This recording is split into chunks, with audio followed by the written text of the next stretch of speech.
मित्रांनो आता 100 metre improvement कशी करायची हे तुम्हाला मी सांगतो.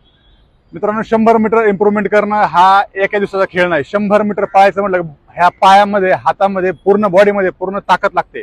आणि 100 मीटरला वजनाचा खूप गेम आहे मित्रांनो. आणि वजन जे आहे आपलं, तर मित्रांनो बीएमआय मध्ये पाहिजे. बीएमआय मध्ये कसं, जर तुमचं 90 किलो वेट असेल, नाही समज तुमचं 180 हाईट आहे, तर तुम्हाला 80 किलो वेट पाहिजे. आणि त्या 80 किलो वेट मध्ये मित्रांनो लक्षात ठेवा, त्यामुळे डाएटचा पण रोल असतोय. डाएट, जिम आणि रनिंग ह्या 3 गोष्टींचा जे वर्कआउट असतोय ना, इंडोर वर्कआउट, आउटडोर वर्कआउट, ह्या सगळ्या गोष्टी जर तुमच्या चांगल्या जर तुम्ही प्रॉपर केल्या, तर तुमचा 100 मीटरचा टायमिंग खूप चांगला येणार आहे. सर्वात पहिलं मी तुम्हाला सांगतो, तुमचं शेड्यूल असतंय 6 दिवसाचं. 1 दिवस पूर्ण प्रॉपर रेस्ट करायचे आहे. 100 मीटर मित्रांनो कमीत कमी तुम्ही कोणताही वर्कआउट करा, जर तुम्ही चांगला वर्कआउट केला आणि जर डाएट जर तुम्ही चांगला घेतला नाही, तर तुम्हाला त्याचा काही रिझल्ट येत नाही. त्यामुळे डाएट प्रॉपर ठेवायचा आहे. आणि रेस्ट कमीत कमी 6 तास, जास्तीत जास्त 8 तास रेस्ट तुम्हाला घ्यायची आहे.